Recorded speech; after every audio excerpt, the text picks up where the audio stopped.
Astrology beyond the human. In this video, we are going to take a look at animal life and other forms of being, a faculty inquiry into non-human participation in celestial pattern. Please subscribe, like, comment, share, video, and create with peace and love. Would appreciate it. So, with the help of my AI agent, Claude Anthropic, we are bringing to you new wax crescent, first quarter, waxing gibbous, full waning gibbous, third quarter, waning crescent. These are the moon's phases. And in this video, we're looking at the question of scope, animals in the lunar solar rhythm, instinct, migration, and angular pressure, plants, fungi, and the slower clocks, collective and ecosystemic charts, as well as limits of the anthropocentric frame. So let's get started with peace and love. Subscribe, like, comment, share if you're here. And yeah, so here's the question of scope. Excuse me. Astrology as practiced is overwhelmingly a human art. Birth charts are chaos for human activities. Transits are read against human biographies. We see progressions track human maturation. This is understandable. We are the species that invented the symbolic language and that needs it most, yet the planets do not orbit for our sake alone. The same geometry that presses upon a human nervous system also presses upon every other organism that lives under the same sky. The question is not whether animals have horoscopes in the human sense. Most do not possess the reflective consciousness that turns a transit into a felt narrative. The question is whether celestial cycles participate in the timing of non-human life, and whether the traditional symbolic vocabulary can be extended with discipline beyond the human frame without becoming sentimental or absurd. So here we see two working frames, and that's going to be species clock versus individual bond. We notice the species clock says seasonal scripts, lunar phase clusters, migratory thresholds, collective response, and low individuality.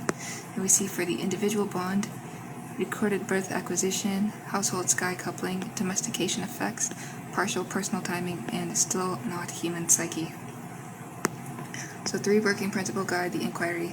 The first is cycle before personality. Non-human life is more transparently cyclic than human life. Lunar and seasonal clocks are often directly readable in behavior. Next is collective before individual. Many animals are best understood as participants in species or flock patterns rather than as isolated activities. And we see the third is restraint and projection. We do not assign human psychological complexes to creatures that do not possess them. We look for timing, pressure, and form. So here is animals in the lunar solar rhythm. We see that the moon is the most obvious celestial body in animal life. Tidal species respond to its pull with literal precision.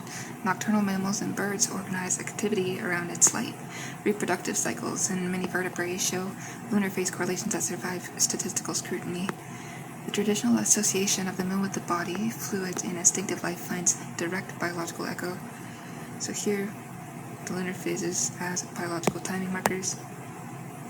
And we also see the tidal axis and solar year. So solar rhythm is equally fundamental. Photoperiod governs migration, hibernation, breeding, and molt.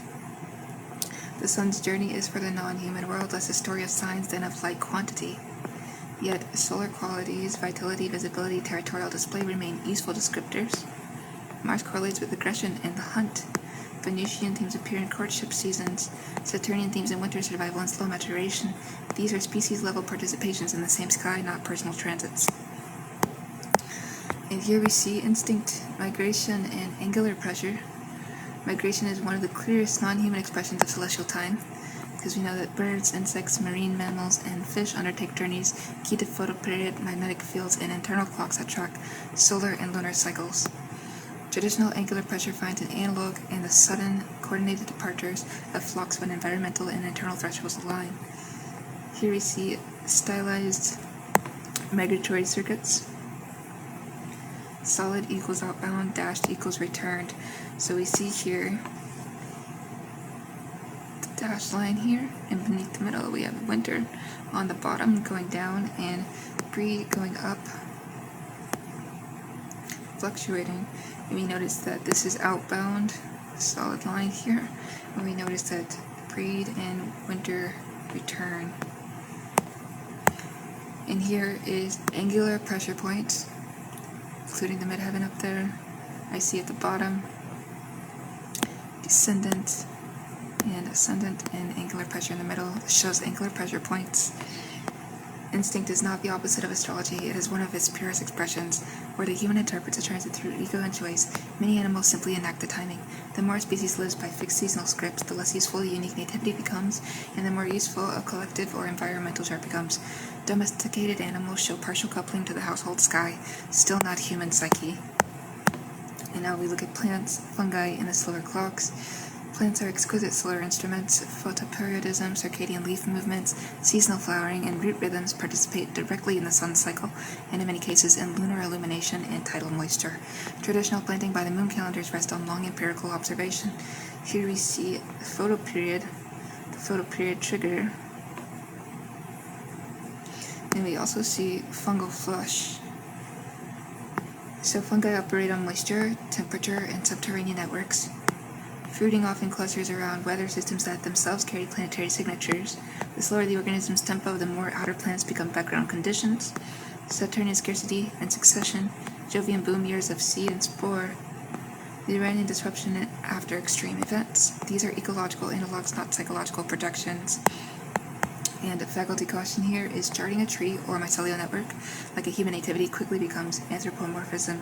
Better to ask which celestial cycles this form of life demonstrably tracks.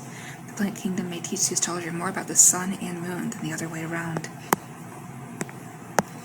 And collective and ecosystemic charts. Human astrology already contains collective techniques, mundane charts, ingresses, eclipse maps, planetary cycles against history. These can be turned toward ecosystems. A chart for the moment a reserve is established or a species reintroduced becomes a reference for later ecological shifts, because the timing of human intervention is itself a celestial moment that thereafter interacts with planetary weather. And we see this is sky influence descending through ecological layers. On the top we have sky planets, going down to climate and season, going down to primary producers, going down to herbivores, and on the bottom, predators. So species level charts remain speculative but useful as discipline questions. Herd and flock behavior often shows synchronized responses. Lunar phase and weather frequently participate. Ecosystemic reading prioritizes ingress and eclipse charts, outer planet cycle phases, collective angles of a place. The goal is a timing language for land and species, not a personality psychology for forests. And limits of the anthropocentric frame. The greatest risk in extending astrology beyond the human is importing human psychological categories into lives that do not share them. A wolf does not have a wounded moon in the therapeutic sense. A sequoia does not resist its Saturn. When we use such language, we describe our own need for mirrors, not the creature. The corrective is austerity. Prefer observable timing over assigned motive. Prefer species and place charts over simulated nativities. Prefer luminaries and visible planets unless slower clocks are clearly relevant. Prefer silence when data are absent. The sky is large enough to include non-human life without requiring every organism to carry a human-style biography. And here we see the 3 working principles for non-human extension. On the left, cycle before personality. In the middle, collective before individual, and on the very right, restraint and projection. What remains is still substantial. Lunar and solar rhythms organize animal and plant life. We see seasonal and migratory clocks are celestial in origin. Collective movements respond to thresholds mappable against planetary weather. Domestication creates partial coupling. These justify careful non-anthropocentric extension of the art. Faculty position: astrology is not a human exclusive. It is a language of celestial terrestrial correspondence that humans formalized.